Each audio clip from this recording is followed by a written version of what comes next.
मित्रांनो, तुम्हाला मी आजच्या व्हिडिओमध्ये दाखवणार आहे माझे डीजेचे जे कलेक्शन फोल्डर्स आहेत ते मी कसे बनवतो. तर पहिल्या फोल्डर कलेक्शन 1 मध्ये आहेत तुमच्या नॉर्मल जे डीजेला म्युझिक्स वाजतात नॉर्मल ते, जे तुम्ही नॉर्मल डीजेला वाजवता ते. कलेक्शन 1 मध्ये जे आहेत ते तुमचे साऊंड चेक राहतील.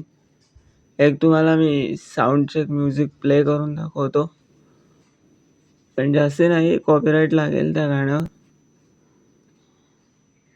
मला एक मी दाखवतो प्ले करून. तर तुम्ही नक्कीच बघू शकता माझे डीजेचे कलेक्शन.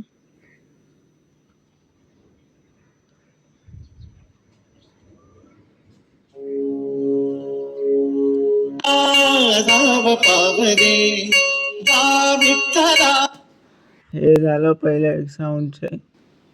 तर तुम्ही नक्कीच बघू शकता.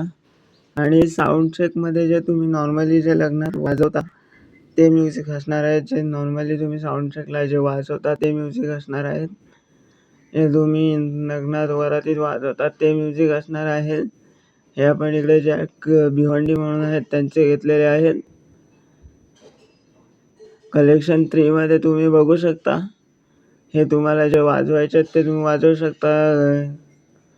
हे सारे म्युझिक्स आहेत डीजे मराठी साधे, तुम्हाला जसे वाजवायचे वाजवू शकता, हिंदी वगैरे.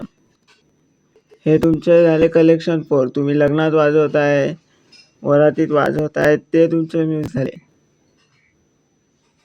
लग्नात वाजणारे म्युझिक. आता मी तुम्हाला एक फोल्डर दाखवतो करून, त्या फोल्डरनुसार तुम्ही तो वाजवू शकता. हिंदी मराठी प्लस आहे, जास्ती वाजवत नाही, कॉपीराइट लागेल.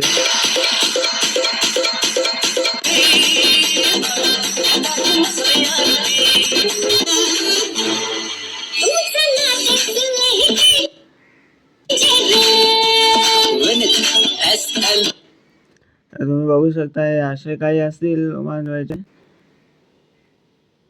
जर तुम्ही रामनवमी असेल त्यावेळेला हे वाजवू शकता. 22 जानेवारी वगैरे असेल त्यावेळेला तुम्ही हे वाजवू शकता. जर तुम्ही समजा बैलगाडा क्षेत्रात काही वाजवत असाल तर तुम्ही हे बैलगाड्याचे वाजवू शकता. जर एकविराईचे जर तुम्ही वाजवत असाल तर ते वाजवू शकता.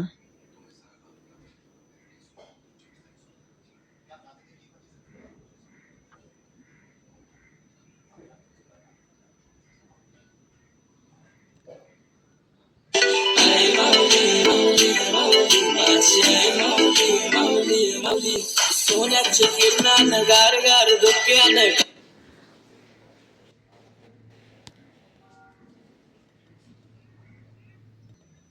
तर तुम्हाला मी आता दाखवतो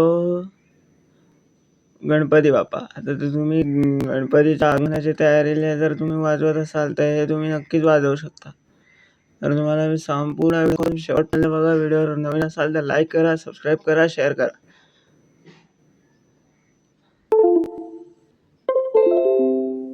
हे तुम्ही याला वाजवू शकता गणपतीला. तर गणपतीला जर मला वाजवायचे असेल गणपती